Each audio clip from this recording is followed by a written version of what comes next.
Hozir o'quvchilardan darsga kech qo'yganda nima bahona qilganliklarini so'rayman. Bir marta bo'lgan, o'sha SATdan makka chaqirganingizda o'zi Toshkentga ketdim deb yuborganman, lekin uyda edim. Shu maktabdan kech chiqqanman deganman. Aslida o'zi 1da chiqib olganman o'zi. Men 5da chiqqanman deganman. Kechiring. Bo'lgan.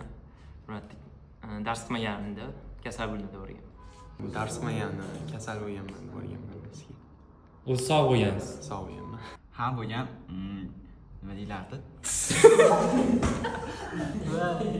To'xtam boshqa nima deyish kerak edi? Ha bo'lgan. Uxlab qolganimda domlaga dars qilmay O'rtoqlarim bilan maktab bilan kollejga bordim deganman, lekin o'zi aslida biz kafega ovqatlangan kirgandik. Aldamaganman hali sizdan. Anami, qarshiga kecha qolasiz? Yo'q, kecha qolmayman. Yo'q, yolg'on gapirmaganman. Ustozga xiyonat, vatanga xiyonat. Adoqat hech kelmaganingizda bahona qilganmiz. Hayotda kelmaganman.